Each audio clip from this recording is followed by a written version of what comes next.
அனைவருக்கும் வணக்கம். Ayngaran astro YouTube சேனலுக்கு உங்களை அன்புடன் வரவேற்கிறேன்.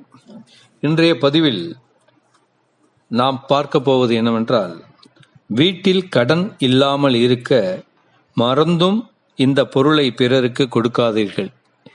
இதுதான் தலைப்பு. இதன் விவரத்தை நாம் பார்ப்போம். வாங்க பதிவுக்குள் செல்வோம். இந்த உலகத்தில் நமக்கு தேவைப்படும் ஒரு பொருளையோ அல்லது ஆசைப்படும் ஒரு பொருளையோ வாங்க வேண்டும் என்று நினைத்தீர்கள் என்றால் அதற்கு முதலில் பணம்தான் தேவைப்படுகிறது. இத்தகைய பணம் நம்மிடம் போதிய அளவு இருந்தால் கவலை இல்லாமல் இருக்கலாம். அதுவே நம்மிடம் பணம் இல்லை என்றால் பணம் கடனாக வாங்க வேண்டிய சூழல் ஏற்படுகிறது. பொதுவாக யாராக இருந்தாலும் கடன் வாங்கும்போது இருக்கும் தெளிவில் கடனை அடைப்பதில் இருப்பதில்லை. இப்படி இருக்கும் பட்சத்தில் நாம் செய்யும் சாதாரணமான செயல்களினாலும் கூட கடன் தொல்லை நீங்கும். அதனால் இன்று பெண்கள் வீட்டில் இருந்த சில பொருட்களை கொடுக்காமல் இருந்தால் கடன் தொல்லை இருக்காது என்று ஆன்மீகத்தில் கூறப்படுகிறது. கடன் தொல்லை இல்லாமல் இருக்க பொதுவாக அனைவருடைய வீட்டிலும் மாலை நேரங்களில் விளக்கு ஏற்றி வழிபடுவார்கள். இவ்வாறு வழிபடும் நேரத்தில் சில பொருட்களை மாலை நேரத்தில் பிறருக்கு கொடுப்பதன் மூலம் கடன் பிரச்சனை இல்லாமல் இருந்தால் கூட கடன் தொல்லை வந்துவிடும்.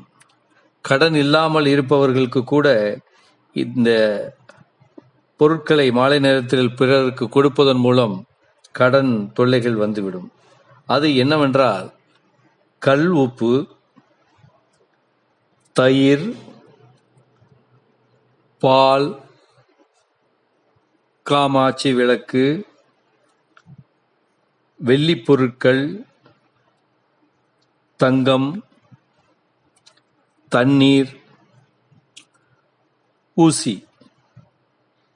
மேலே சொல்லப்பட்டுள்ள பொருட்களை எல்லாம் மாலை நேரங்களில் விளக்கு ஏற்றிய பிறகு பிறருக்கு கொடுப்பதை தவிர்க்க வேண்டும். மேலும் உங்களுடைய வீட்டிற்கும் மற்றவர்கள் வீட்டில் இருந்து வாங்கி வரக்கூடாது.